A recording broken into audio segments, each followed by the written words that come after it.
भाई क्या कह रहे थे? अभी फिर से मैसेज भेजो, मैंने रिफ्रेश किया तो मैसेज चला गया होगा। भाई कल हम लोग क्वेश्चन कर रहे थे कि ऐसे एक स्फीयर है। कल की क्लास के लिए माफी यार, कल मैं घर से क्लास ले रहा था तो वो क्लास हो नहीं पाई। मैं मान लिया एच हाइट पर एक कट लगा रहा हूं, ठीक है। सेंटर से एच हाइट पर मैं कट लगा रहा हूं, क्लियर। रेडियस जो है मेरा वो स्मॉल आर है और इस वाले को जो है मैं कैपिटल आर मान लेता हूं। इस वाले रेडियस को मैं कैपिटल आर मान लेता हूं। ये जो आप यहां पर देख रहे हैं, जब मैं इसे इस पार्ट पर कट करूंगा, मतलब मैं इसे इस पार्ट पर कट करूंगा, यहां यूं कट करेंगे हम इसे, तो कट करने के कारण क्या होगा देखिएगा भी आप। जैसे तरबूज नहीं है, जब काटते हैं तो दो सरफेस दिखने लगती है हमें। लालचंद मैं कल यही कह रहा था कि कैसे आया उस पर डिस्कशन करते हैं। आपने क्या लॉजिक यूज किया एच की वैल्यू निकालने के लिए? आओ देखो। तो जब जैसे तरबूज नहीं काट देते हैं, जैसे किसी की खोपड़ी ऊपर से जब आप खोलें तो क्या होगा?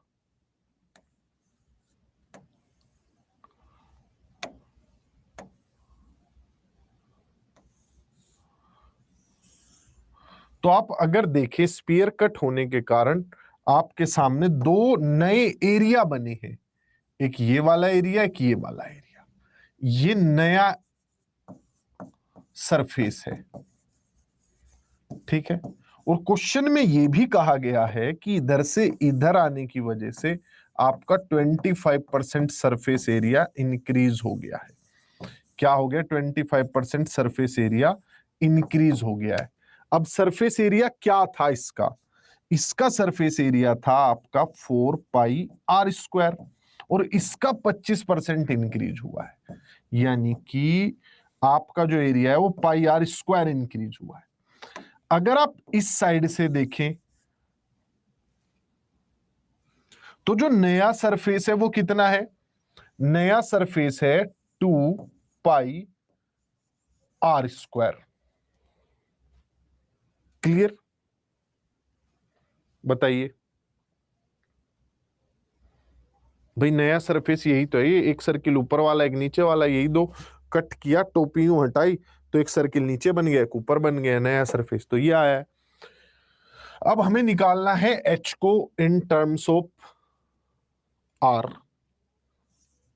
तो आपको पहले तो यहां इस वाले आर को रिप्लेस करना पड़ेगा, इस वाले आर को आपको रिप्लेस करना पड़ेगा। इसे किसी तरीके से आपको एच के रूप में लेकर आना होगा। देखो ये क्या है? आर है। इस वाले ट्राइंगल से क्या मैं ये नहीं कह सकता कि r² plus h² is equals to r²? ये कह सकता हूं और इस चीज का मैं इस्तेमाल करता हूं यहां पर। तो पाई से पाई कट गया, r² is equals to 2r² minus h²। ये कह दिया मैंने। अब आप इसे सोल्व कर लीजिए। वो जो आर है कैपिटल आर, उसकी वैल्यू मैंने यहां से वहां रख दी। अब आप सोल्व कर लीजिए कैपिटल आर को, सॉरी स्मॉल आर की वैल्यू। 2r² है, 2h² है, ये आ जाएगा r/√2। r/√2 आएगा सोल्व होके। किसी को अभी भी डाउट है इस क्वेश्चन में तो बताओ। और कोई भी डाउट है किसी पीडीएफ के किसी क्वेश्चन में तो अब आप लोगों को बताना है। कुछ कुछ चीजें मैं अब आपसे कैलकुलेट करूँ।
एच इक्वल्स टू आर आ रहा है, नहीं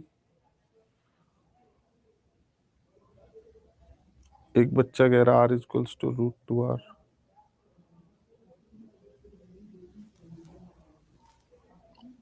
अच्छा तुम लोग चाहते हो एच की वैल्यू यहां पर रखें और फिर आर निकाले, वो तो निकालना ही नहीं हमें। ठीक है, मैथ्स प्लस जी के भी कुछ ठीक है। उस आप सबके डाउट लेने से पहले मैं आप लोगों को इक्विलेटरल ट्राइंगल का थोड़ा समझाना चाहता हूं। हमने अभी सेंटर ऑफ ट्राइंगल्स नहीं पढ़े हैं, लेकिन देखो इन सेंटर आप सब लोग समझते होंगे, टीजीटी की तैयारी कर रहे हो इतना तो मैं मान के चल रहा हूं। एक इक्विलेटरल ट्राइंगल में यही लाइन मीडियन का भी काम करती है, यही लाइन जो है आपकी परपेंडिकुलर बाइसेक्टर का भी काम करती है, अर्थात माध्यिका भी यही है और लंबवत समद्विभाजक भी यही है। तो ये दो बराबर भागों में बांटेगी, इधर भी a/2 इधर भी a/2। अब आप जब 90 डिग्री लगाएंगे, ये साइड a है, तो h हमारी कितनी आ जाएगी, h आ जाएगा √3/2a। ठीक है, इक्विलेटरल ट्राइंगल में ये लाइन जो हम डालते हैं 90 डिग्री भी डलती है और मीडियन भी बनती है, यानी कि दो बराबर भागों में बांटती है। परपेंडिकुलर बाइसेक्टर भी यही लाइन है। तो दो बराबर इससे a/2 इधर, a/2 इधर, ये a है, ये h है। h को निकालोगे पाइथागोरस थ्योरम लगा के तो √3/2a। यही पॉइंट जो है हमारा सारे सेंटर का काम करता है। ठीक है, किसी भी ट्राइंगल में सेंटर ऑफ द ट्राइंगल जो कहलाता है, असली सेंटर ऑफ द ट्राइंगल जो कहलाता है, जिस पर उसका वेट बैलेंस किया जा सकता है, जो हर उससे क्या कहते हैं साइड से इक्वल डिस्टेंस पर होता है, जिस पॉइंट से एक अंदर सर्किल बनाया जा सकता है, वो सेंटर इन सेंटर कहलाता है, अंतः केंद्र कहलाता है। आपको कभी किसी पेंसिल पर अगर किसी उसे बैलेंस करना है, सेंटर को मतलब ट्राइंगल को बैलेंस करना है, त्रिभुज को, तो वो पॉइंट इन सेंटर होता है। ठीक है, इन सेंटर से सारी भुजाएं बराबर दूरी पर होती हैं। ये सारी भुजाएं बराबर दूरी पर है, इक्वी डिस्टेंस होता है ये सारी साइड से, ये इन सेंटर होता है। और सारे पॉइंट जो है ना वो यही है, इन सेंटर भी यही है, सर्कम सेंटर भी यही है, अंत्य केंद्र, परि केंद्र, लंब केंद्र और भाई कौन सा बच गया, केंद्रक, सब यही है। Centroid, incentre, orthocentre, circumcentre, सब यही है। ठीक है, सेंटर ऑफ ग्रेविटी बोल सकते एक तरीके से। अब सेंट्रोइड क्या करता है, मीडियन को 2:1 के अनुपात में बांटता है, यानी ऊपर वाला पार्ट अगर 2 है तो नीचे वाला पार्ट आपका 1 होगा। यानी ये जो आप लेंथ देख रहे हो AM,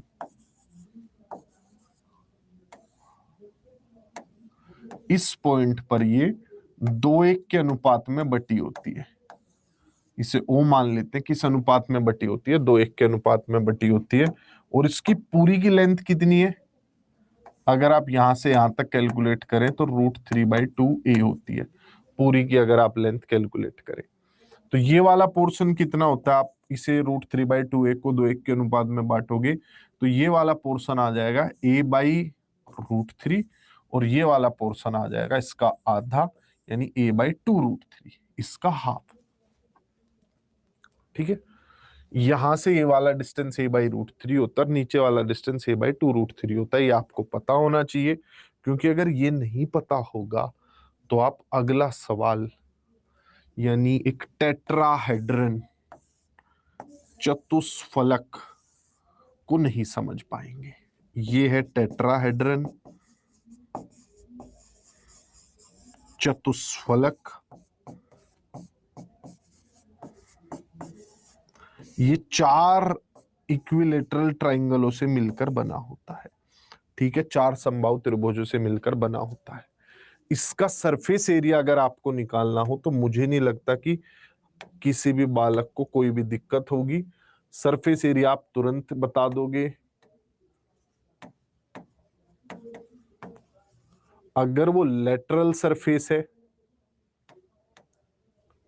तो 3 ट्राइंगल है, 3√3/4a² आ जाएगा भाई, 3 ट्राइंगल ऊपर ऊपर वाले। जब आपको टोटल सरफेस एरिया कोई पूछेगा तो भी आप बिल्कुल दिक्कत नहीं करोगे, आप कह दोगे √3a²। यहां तक की कहानी में किसी को कोई शक, कोई समस्या, कोई हानि, परेशानी, या फिर याद आ रही हो नानी? तो बताओ। अब आप सब लोगों का टास्क है इसकी हाइट निकालना। इसकी हाइट निकालना अब आप सब लोगों का टास्क है, क्योंकि वॉल्यूम जो होती है वो बेस एरिया इनटू हाइट होती है।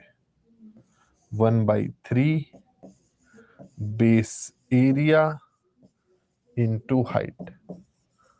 मैं आप लोगों की मदद सिर्फ यहीं तक कर सकता था, इससे आगे का रास्ता अब आप लोगों को खुद ही चलना पड़ेगा। हाइट बताओ मुझे क्या होगी, निकालो सबके सब।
भाई काफी लज्जा की बात है कि टीजीटी लेवल की क्लास में आप लोग हाइट नहीं निकाल पा रहे हो।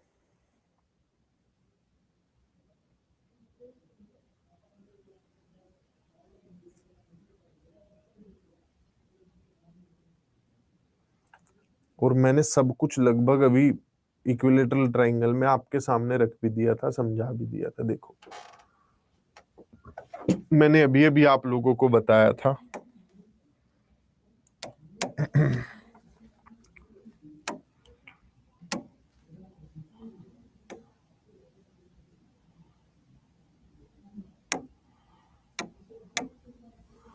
कि ये वाला जो डिस्टेंस है, ये डिस्टेंस है a/√3, और ये 90 डिग्री बना रहा होगा इसके साथ,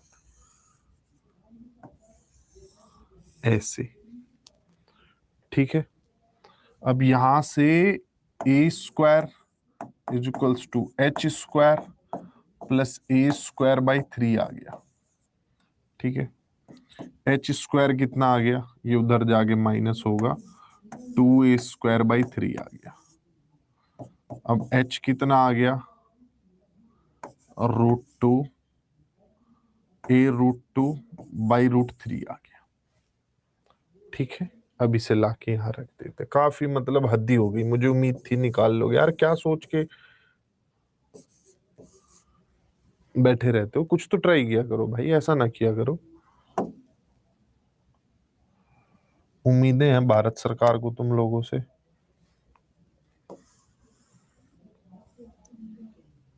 देखो अब √3 से √3 कट गया जी,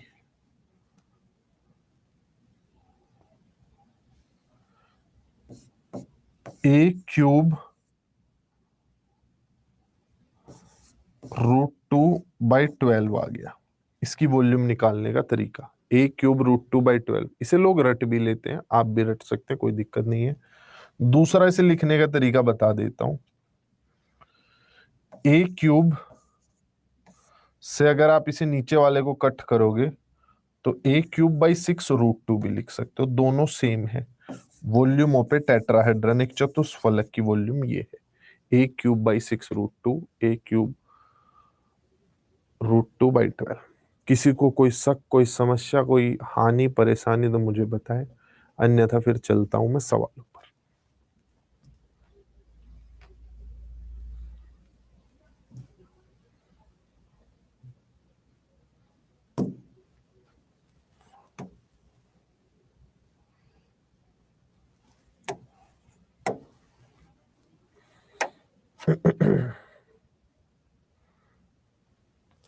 तो एक टेट्राहेड्रन का सवाल आया था अपने पास, उसे बिल्कुल डायरेक्ट ही लपेट देंगे।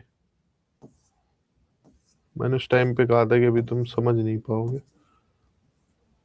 क्योंकि मैंने तुम्हें टेट्राहेड्रन पढ़ाया नहीं हुआ था। ये रहा सवाल। मैंने आपको दो फॉर्मूले दिए वॉल्यूम निकालने के, दोनों में से कोई सा भी लगा के इस क्वेश्चन को आप सोल्व कर दो। करिए। एक टेट्राहेड्रन है,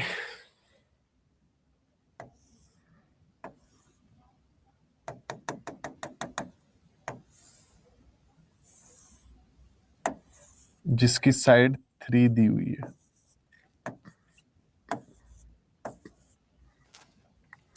वॉल्यूम आपको बतानी है, बताओ। अब फॉर्मूला देख के तो वॉल्यूम निकाल ही सकते हो, इतना तो कर ही दो।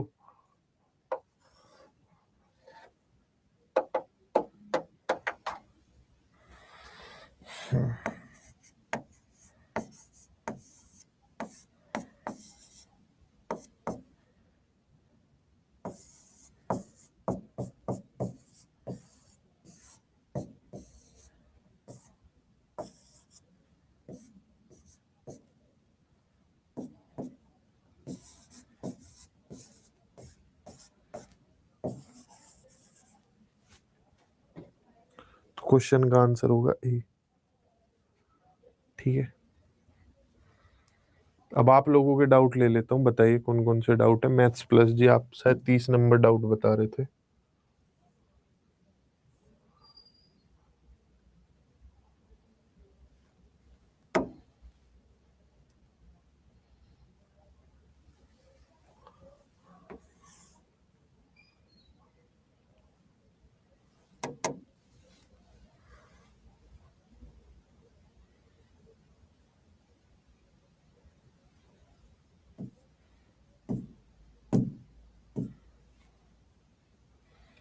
छब्बीस नंबर, पहले 30 ले लेते हैं, अब वादा कर दिया तो कर दिया, फिर 26 ले लेंगे। देखो, इस क्वेश्चन में कहा गया है कि एक बेलन और एक शंकु के आधार और त्रिज्या तथा ऊंचाई बराबर है। If there curved surface are in the ratio 8:5, the ratio of the radius and height is.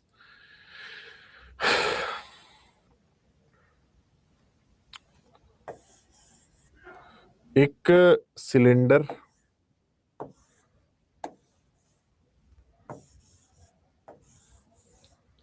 की जो हाइट है और रेडियस है वो दोनों सेम है। ये आर, ये एच, ये आर और ये एच। ठीक है, ये स्लांट हाइट होती है जो √h² + r² होती है। इन दोनों का जो सरफेस एरिया है, कर्व्ड सरफेस एरिया, वो 8:5 के रेशियो में है। सिलेंडर का कर्व्ड सरफेस एरिया होता है 2πr(h), इसका सरफेस एरिया होता है πr(l) और l की वैल्यू है h² + r²। और दिया कितने के इक्वल है? 8:5 के बराबर दिया हुआ है। ठीक है बाबू मोशाय, पाई भी कट गया, 2 से 8 4 पर कट गया, आर भी कट गया। ठीक है, अब यहां से मैं h² + r²,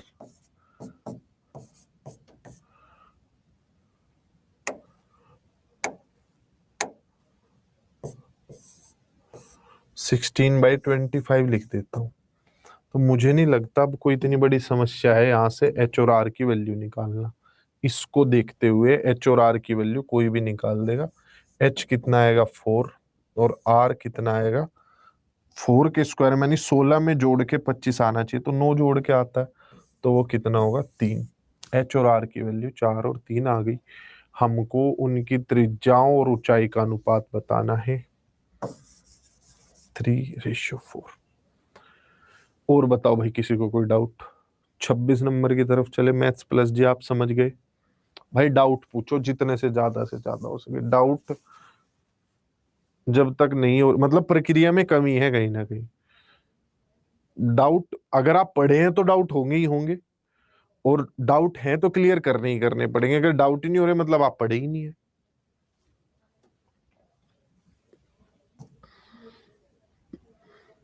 सवाल number 26, the height of A cone is 30।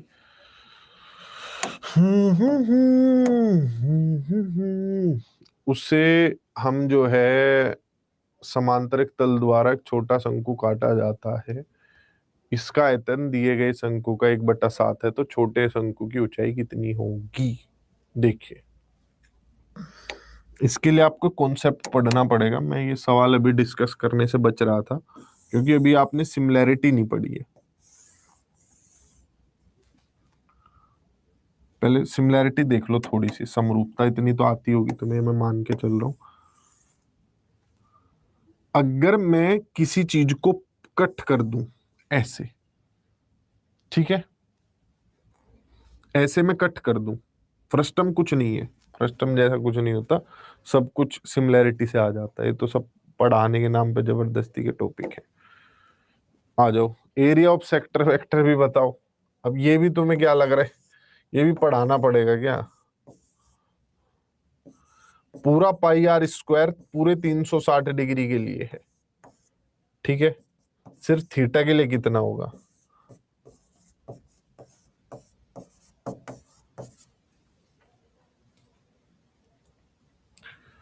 तो जब आप कट करते हैं तो आप जानते हैं कि सेम रेशियो में कट होता है। जैसे 1:3 के रेशियो में मैं कट कर रहा हूं तो इधर भी 1:3 रहा होगा, ठीक है।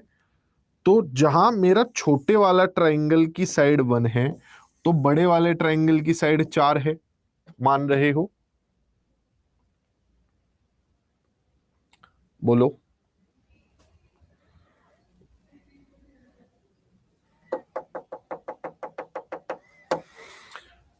ये साइड का रेशियो कभी कोई आपसे पूछे तो कितना होगा? 1:4। आपसे कोई पूछे कि भाई उसका रेशियो क्या होगा, क्या कहते हैं, एरिया का रेशियो क्या होगा, तो एरिया में जैसे जब आपने साइड इस रेशियो में डिवाइड कर दिया तो हाइट भी इसी रेशियो में डिवाइड होगी ना। तो जहां मैं साइड 1 और 4 कर रहा हूं तो अब हाइट भी 1 और 4 हो गई है, ठीक। इसकी हाइट 1 है तो पूरे बड़े वाले की 4 थी, तो वो डबल इफेक्ट आएगा। सिर्फ साइड निकाल रहा हूं तो 1/4 है, एरिया निकालूंगा तो 1 और 16 आएगा, और इनकेस वॉल्यूम डिस्कस करने लगूं तो 1:64 आएगा। ये समझने वाली बात है।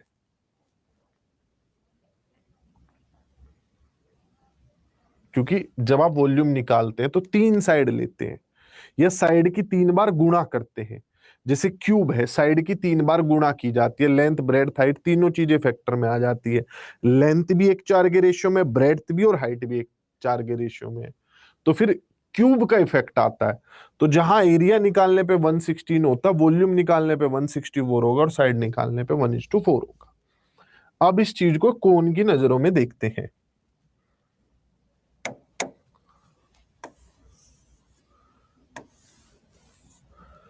अगर इस मैं यहां पर कट कर दूं, इस हिस्से पर कट कर दूं,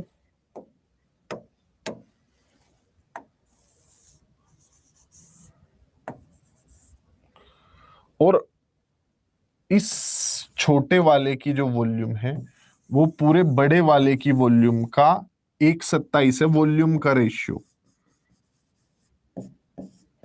1:27 है, तो आप लोगों को मुझे बताना है साइड का रेशियो क्या आया होगा, साइड पर क्या इंपैक्ट आया होगा, बताओ। अगर वॉल्यूम का रेशियो 1:27 आया तो साइड पर इफेक्ट 1/3 आया होगा। ठीक है, यानी कि अगर इसकी हाइट 1 है, अब बच्चे इसमें ये भी गलती कर जाते हैं, उन्हें लगता है कि ये वाली हाइट 3 है। ना भाई, ये 1 है तो ये पूरी बड़े वाली कितनी है? 3 है। ठीक, ये 1 है, ये 3 है, सॉरी 2 है, और ये पूरी बड़े वाली 3 है। ये होता है। ठीक है, मैं इस पूरे बड़े ट्राइंगल का 1/3 कर रहा हूं, तो साइड का 1/3 हुआ है। ठीक है, अब अगर आपके अंदर ये समझ है तो अब आप सवाल पर चलने के लिए बिल्कुल तैयार है। कुछ नहीं है, चुटकियों का सवाल है, फरस्टम वरस्टम कुछ नहीं होता। जब एक बार सिमिलरिटी पढ़ लोगे फिर कुछ नहीं है। तो हाइट कितनी थी? 30 सेंटीमीटर थी। मुझे बताना है स्मॉलर कोन की हाइट क्या होगी? 1/3 यानी 10 सेंटीमीटर हो जाएगी।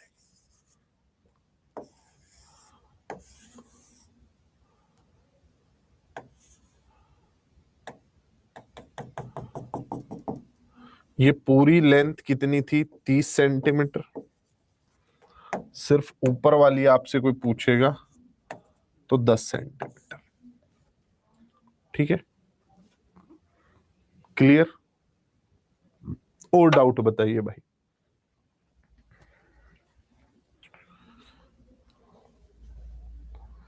कल से हम लोग कोऑर्डिनेट ज्योमेट्री शुरू करेंगे। कल से फ्रेश बैच भी स्टार्ट हो रहा होगा, नए बच्चे भी आ जाएंगे, क्योंकि जब मैंने ये हमारा टीजीटी मैथ्स का बैच बनाया था तब वैकेंसी आई नहीं थी, अब वैकेंसी आ गई है। बहुत सारे बच्चों ने एडमिशन ले लिया, कल से बैच शुरू हो रहा है। तो कल हम फ्रेश टॉपिक कोऑर्डिनेट ज्योमेट्री शुरू करेंगे। Question number 23 Manoj Kumar ji. ये तो सवाल मैंने क्लास में भी करवाया था शायद, कुछ भी सवाल नहीं, खत्म सिंह सवाल है। दो लंबवृत्तीय बेलन है, रेडियाई उनकी 2-3 है, हाइट 5-4 है, कर्ड सरफेस एरिया का रेशियो क्या होगा? यार क्या ही करके मानोगे भाई। 2πr/h, 2πr/h। एक की रेडियस कितनी है? सिर्फ RH चाहिए हमें। एक की रेडियस कितनी है? 2, दूसरे की 3। एक की हाइट कितनी है? 5, दूसरे की कितनी है? 4। तो 5/6। यार ये डाउट पूछ के तो कमाल ही कर रहे हो।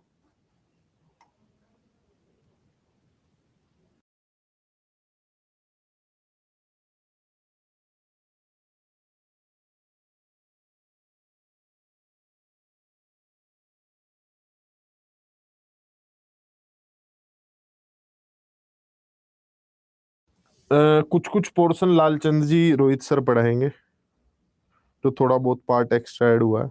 बाकी सारी चीजें मैं ही पढ़ाऊंगा। देख लेंगे, टाइम बचेगा तो मैं ही करवा दूंगा। मैट्रिसेस वगैरह वैसे वो करवाएंगे, क्योंकि वो बैच पढ़ा रहे हैं, उसमें ये सब चीजें हैं। अब बताओ क्वेश्चन नंबर, प्रियंका का भी एक सवाल ले लेते हैं। Question number 17। यार ये सवाल भी मैंने क्लास में करवाया, 720 आंसर आएगा। बीपीएससी का पूरा सिलेबस तो मैं ही पढ़ा दूंगा, उसके लिए कुछ अलग एक्स्ट्रा पढ़ने की जरूरत नहीं है। बीपीएससी में सिर्फ 10वीं तक की चीजें हैं, और उसमें 11वीं 12वीं की ऐड होंगी।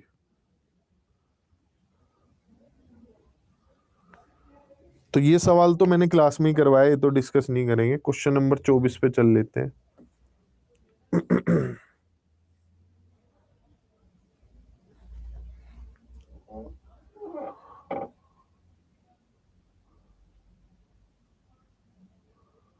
यार सिंपल क्वेश्चन है, मुझे लग रहा है आपके अंदर इच्छा शक्ति नहीं करने की। ये सब तो डाउट नहीं आने चाहिए। एक शंकु की ऊंचाई को 2 गुना कर दिया, आधार त्रिज्या समान रहे तो शंकु का दूसरे शंकु से आयतन क्या होगा? आपने ऊंचाई को 2 गुना किया है। ऊंचाई का इफेक्ट सिर्फ सिंगुलर इफेक्ट है, मतलब स्क्वायर में नहीं है। तो कितना आएगा? सिर्फ आपने 2 गुना किया तो 2 गुना ही होगा। देखो वॉल्यूम में जो हाइट का इफेक्ट है, वॉल्यूम होती है πr²h। ठीक, तो मैं इसमें चेंज नहीं कर रहा हूं, मैं इसमें चेंज कर रहा हूं, और इसका इफेक्ट क्या है? सिर्फ 1 गुना का इफेक्ट है इसका। अगर आपने इसे 1:2 किया है तो वो भी वॉल्यूम भी 1:2 ही होगी। रेडियस में चेंज किया होता तो 1:4 होता। रेडियस और हाइट दोनों में चेंज कर दिया होता तो 1:8 होता।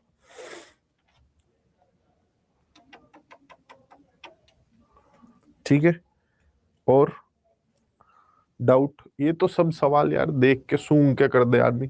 अच्छा देखो, अब मैं लेवल की बताता हूं तुम्हें। ये मैं जो तुम्हें बोलता हूं ये लेवल 2 है।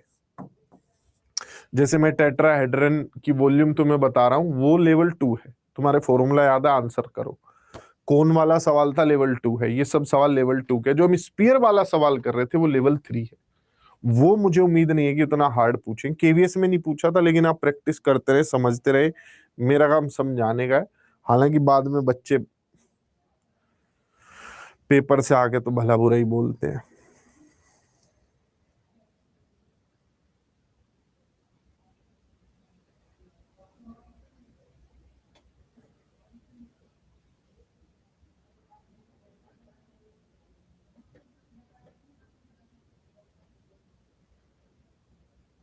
ठीक है, कोई और डाउट किसी और का?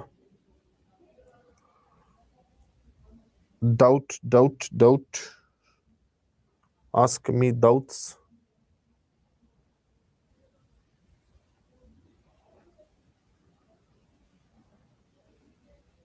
मैं प्रैक्टिस के लिए अपने टेलीग्राम ग्रुप पे पीडीएफ डाल दूंगा, लेवल 1 2 3 करके।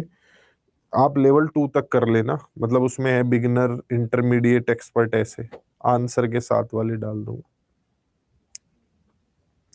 ठीक है।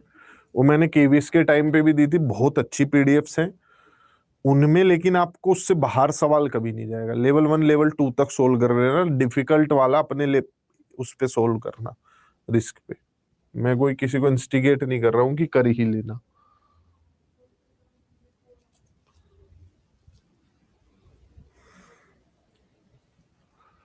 पेपर सैंपल क्या मैं कैसे बता सकता हूँ रूबी जी? पेपर सैंपल तो बीपीएससी भी पहली बार ही हो रहा है, एमआरएस भी पहली बार ही हो रहा है, कोई नहीं बता सकता। आपको हर टाइप के पेपर सोल्व करने पड़ेंगे, easy to hard. Telegram channel मैंने एक बनाया हुआ है, ये एमआरएस वाले बच्चों के लिए।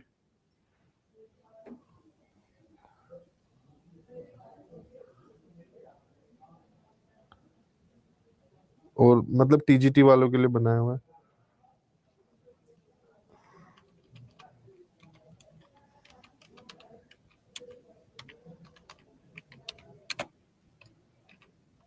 ये नाम है भाई,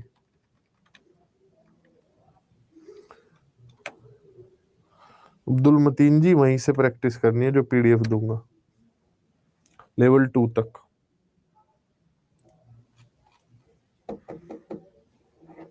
ये नाम है, सर्च कर लो, ऐड हो जाओ अभी।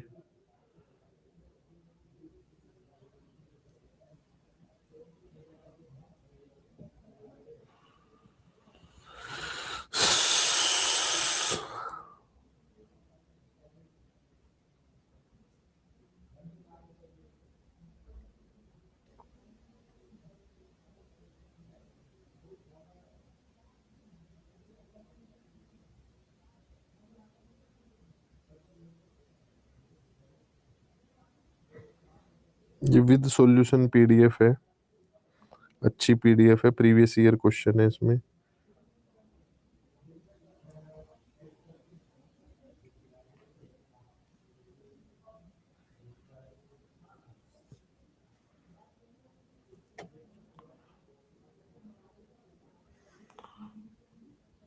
अट्ठाईस 31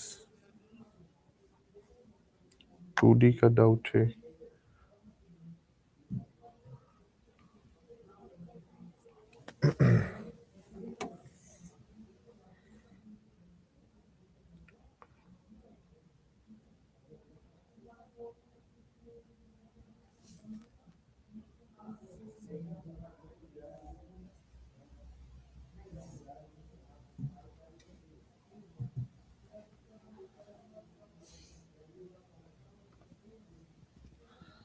इसमें 28 31 आपका डाउट है।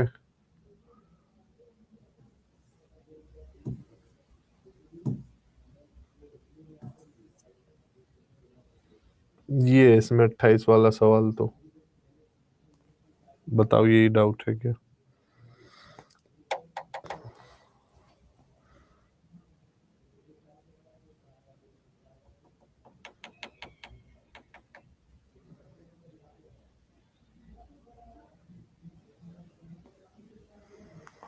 बताओ देवी जी, यही डाउट है क्या?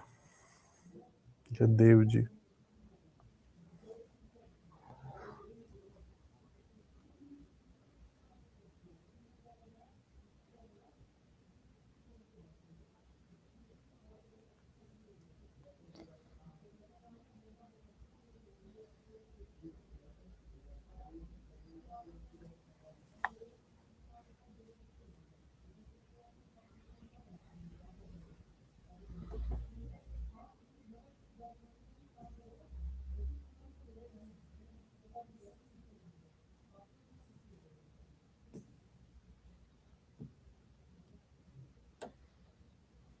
ये जीपी का क्वेश्चन है तो मुझे लगता नहीं पूछेंगे, क्योंकि इसमें जीपी का कॉन्सेप्ट यूज हुआ है।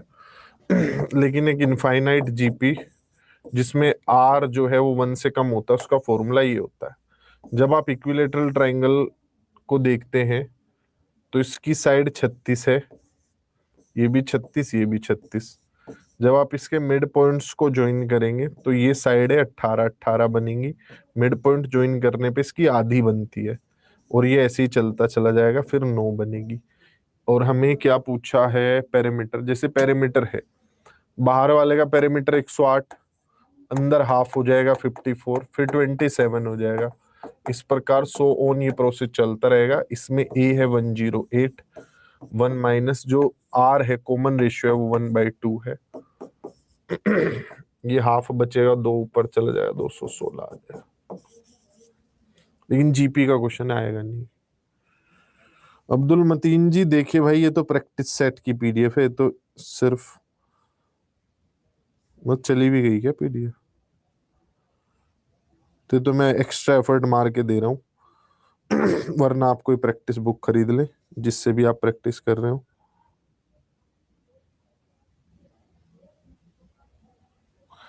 ठीक है, मतलब मैं अपनी तरफ से जो दे सकता हूँ यही दे सकता हूँ। अदरवाइज तो आपके पास कोई प्रैक्टिस बुक खरीद लेना, उससे प्रैक्टिस करना। कोई डाउट वाउट हो तो पूछना। जो मेरा मतलब ओब्लिगेशन है देने की, मेरी नैतिक जिम्मेदारी है, वो क्वेश्चंस मैं आपको क्लास में करवा देता हूँ, देता हूँ। भाई हिंदी में नहीं है मनोज मेरे पास जो प्रैक्टिस क्वेश्चंस है वो इंग्लिश में है। आप कोई अपनी किताब विताब खरीद के कहीं से भी प्रैक्टिस कीजिए, 9वीं 10वीं की एनसीईआरटी उठा लीजिए, उससे प्रैक्टिस कीजिए। जो मैं क्लास के क्वेश्चन है वो पीडीएफ देना मेरा फर्ज होता है, वो मैं आपको दे चुका हूं। किस जगह का आप टीजीटी पीजीटी दे रहे हैं उस पर मेरा जवाब डिपेंड करेगा। अब मैं डाउट ले लेता हूं।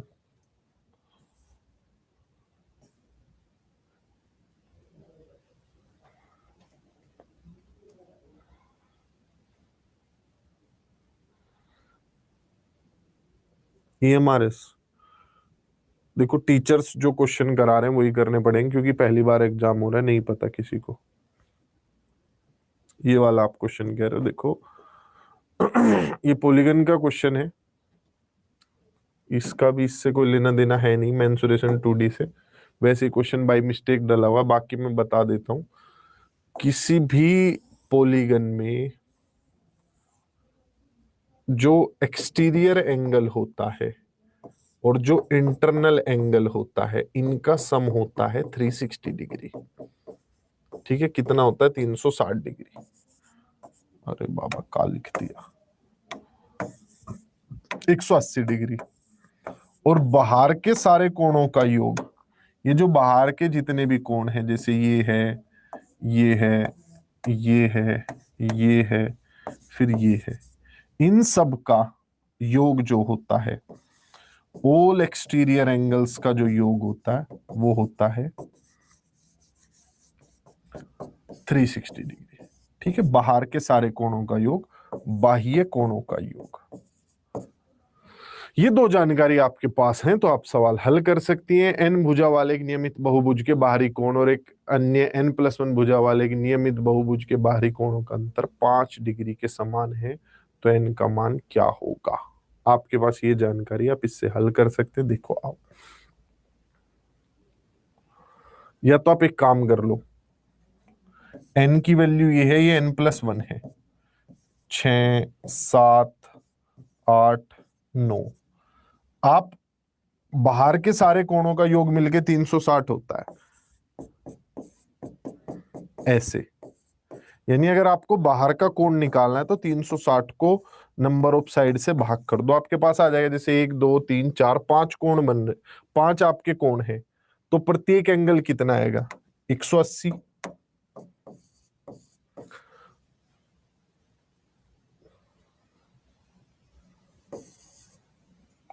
अगर 5 भुजाएं हैं तो प्रत्येक कोण कितना आ जाएगा? 72 डिग्री।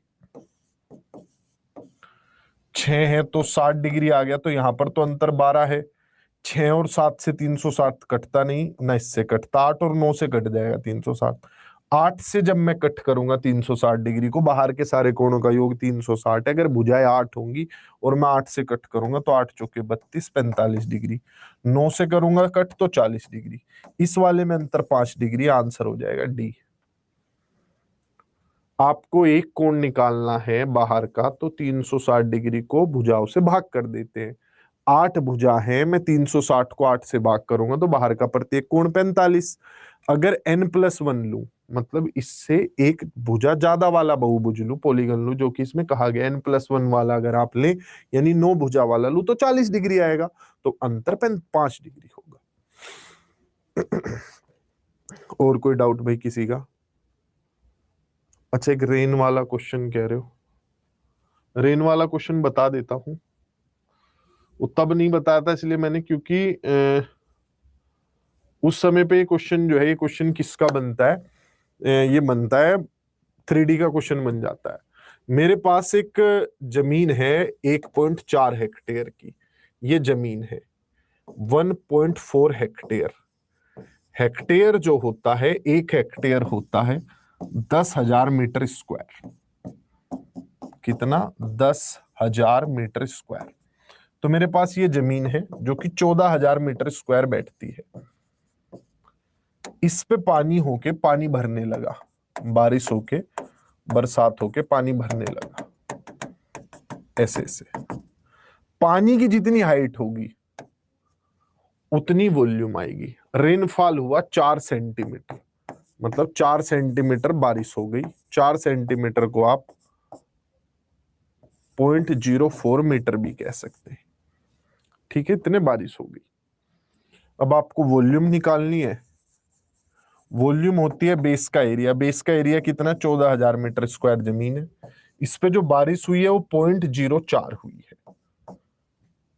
14 चौके कितना होता है? 56।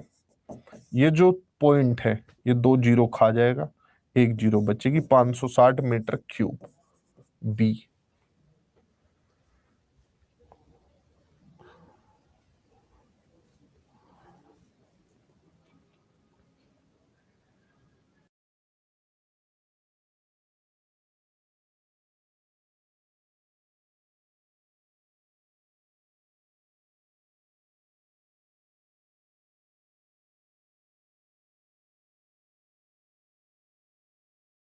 भाई कोई बुक सजेस्ट नहीं कर सकता हूं मनोज, क्योंकि एग्जाम पहली बार हो रहा है, कोई बुक बनी नहीं है। लेवल कह नहीं सकता मैं किसी भी बुक का, उस लेवल के हिसाब से होगा। आप अपने राज्य की 9वीं 10वीं की किताबों के क्वेश्चन हल करो, सबसे बढ़िया वो है। और जो क्वेश्चन क्लास में मैं करवा रहा हूँ उन्हें एक्सप्लेनेशन के साथ समझ के करो, कॉन्सेप्ट के साथ समझ के करो, सब काम हो जाएगा अपने आप।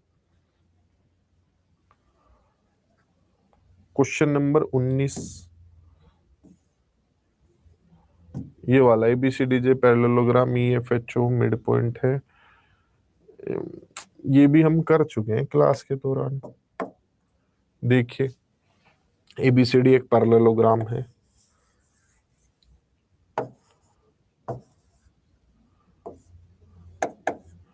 डायगोनल इंटरसेक्ट करें AC और BD, कहां पर? O पर। EFGH जो है मिड पॉइंट है AO के।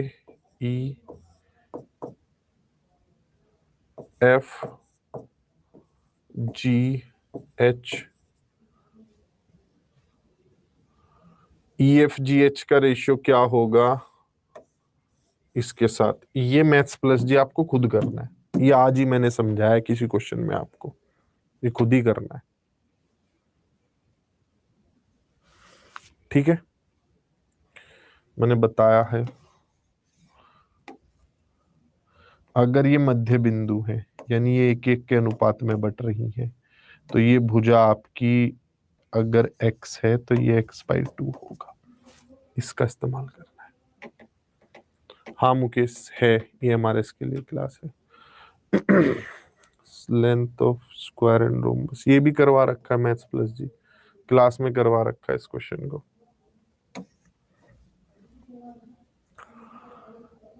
ठीक है, छुट्टी करते हैं इसके साथ ही। कल से कोऑर्डिनेट ज्योमेट्री शुरू करेंगे, नया चैप्टर नए बच्चों के साथ। तो थोड़ा क्लास में पुराने बालक को सेंसिबल होकर बैठना समझदारी के साथ। और अभी तक की किसी भी चीज में आपको कोई डाउट रहा होगा तो क्लास के एंड में या शुरुआत में मैं डाउट ले लिया करूंगा। बाकी पढ़ते रहिए, मुस्कुराते रहिए, सेल्फ स्टडी पर बहुत अधिक ध्यान दीजिए। जितना ज्यादा सेल्फ स्टडी करेंगे उतना ज्यादा लाभ मिलेगा।